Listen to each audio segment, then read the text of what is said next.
There is something quietly disturbing about the possibility that the most distant object our civilization has ever constructed might be sending back evidence that space, real space, the kind that exists beyond every planet and moon and comet we have ever studied, does not behave the way our textbooks described.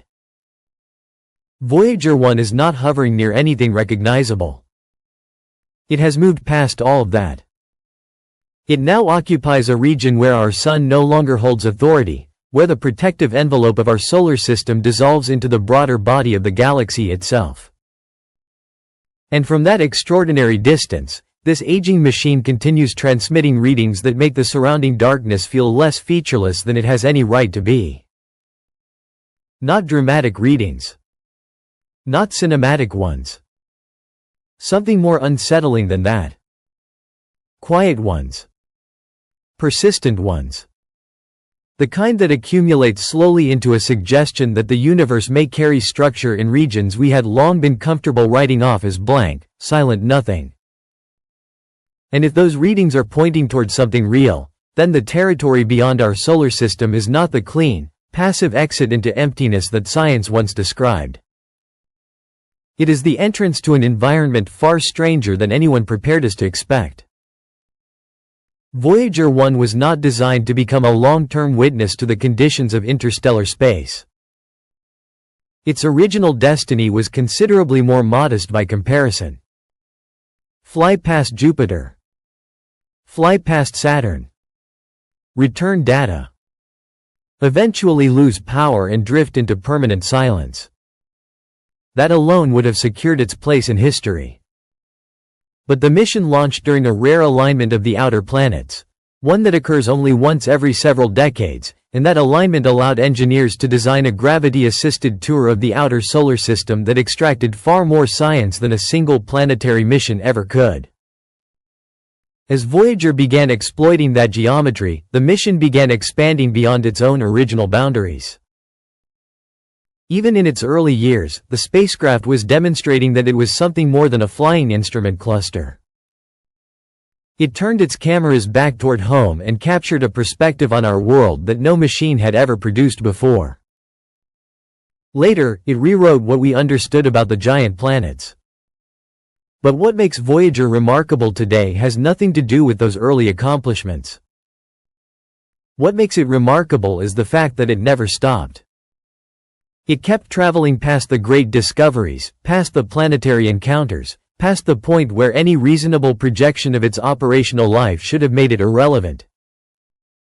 That persistence is why its current detections carry a weight that newer probes do not produce. This is not a modern spacecraft equipped with current technology and fresh instruments. This is a relic from another era of engineering, still functioning at a distance no human-made object has ever reached, sending back readings from a region of the cosmos no instrument has ever sampled from the inside.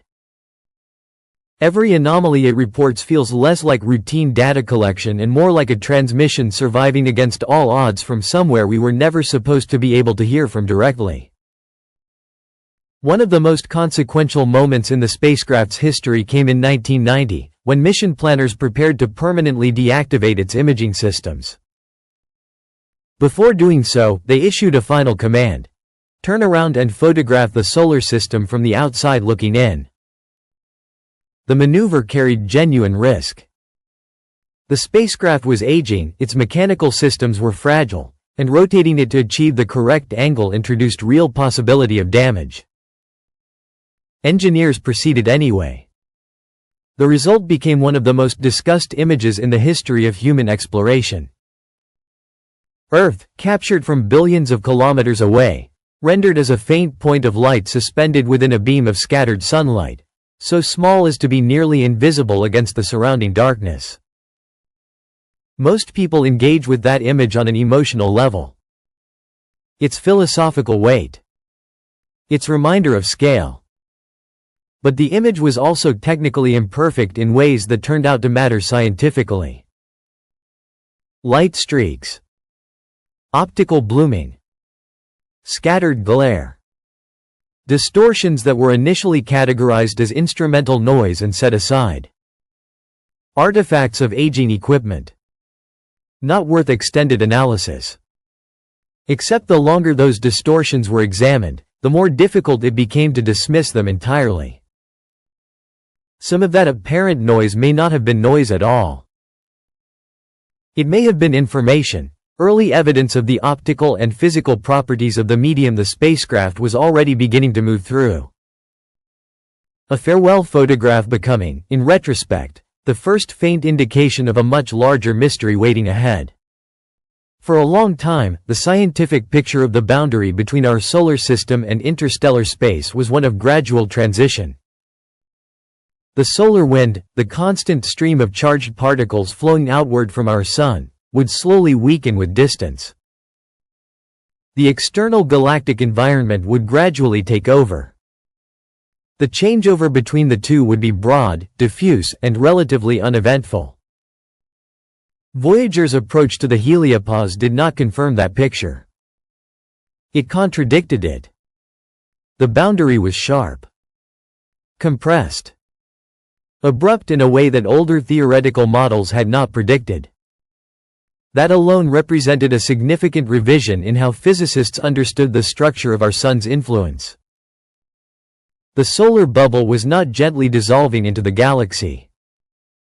It was pressing against an external environment that pushed back with far more force and organization than expected. Particle densities changed dramatically across the crossing.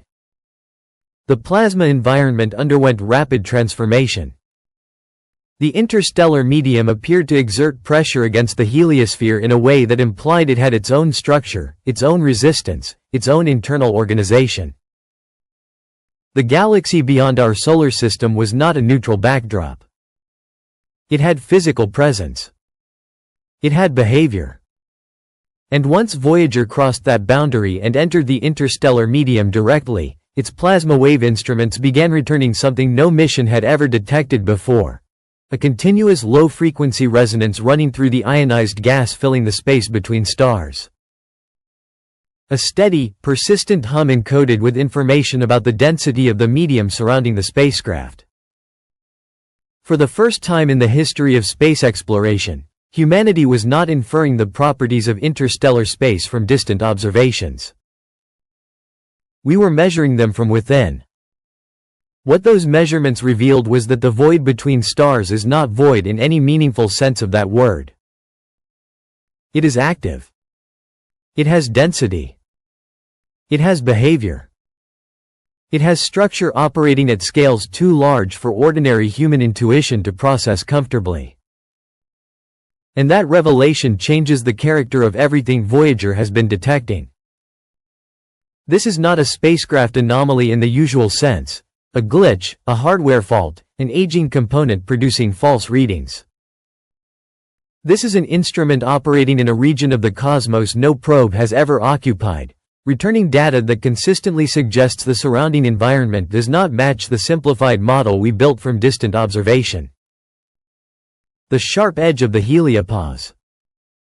The persistent plasma resonance. The changing particle environment as the spacecraft moves deeper into interstellar space.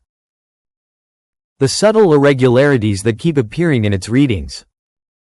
Each of these, taken individually, might be explainable. Taken together, they begin pointing toward something more significant: a growing mismatch between what our models predicted about interstellar space and what direct measurement inside that space is actually finding. In science, that kind of mismatch is not a minor technical footnote. It is frequently where the most important revisions begin. Subtle anomalies are the most dangerous kind in scientific inquiry. They do not arrive accompanied by unambiguous evidence and clear conclusions. They arrive as residuals, small, persistent gaps between theoretical expectation and observed reality that refuse to resolve themselves no matter how many times the data is reprocessed. They sit quietly in the margins of datasets, easy to dismiss individually, impossible to ignore collectively once enough of them accumulate. Voyager may be generating exactly that kind of accumulation. A growing body of quiet discrepancies suggesting that the space beyond the heliopause is not simply interstellar emptiness but a region with gradients, pressure distributions, and possibly large-scale structural features we do not yet have adequate models to describe. And that shifts the mission's meaning in a profound way. Voyager 1 is no longer only a spacecraft traveling away from its origin point. It is becoming an instrument that may be revealing what that origin point is actually embedded inside. The solar system may not be a solitary bubble adrift in featureless cosmic darkness. It may be traveling through a galactic environment far more textured and complex than our existing framework was built to accommodate. By surviving long enough to take direct measurements from inside that environment, Voyager may be exposing the outer edges of a substantial revision in how we understand the structure of space itself. The popular concept of empty space is one of the most persistent oversimplifications in how most people think about the universe. Somewhere in the public imagination, the word space became synonymous with absence. No matter, no pressure, no activity, nothing happening anywhere between the objects that occupy it. The farther Voyager 1 travels, the more clearly that picture fails. Interstellar space is populated with plasma, ionized gas in a continuous state of low-level electromagnetic activity. It carries magnetic fields extending across distances that dwarf anything within our solar system. It contains charged particles, trace quantities of dust, and pressure gradients shaped by stellar events that occurred on timescales too long for human civilization to have witnessed. What Voyager's instruments are sampling inside this environment suggests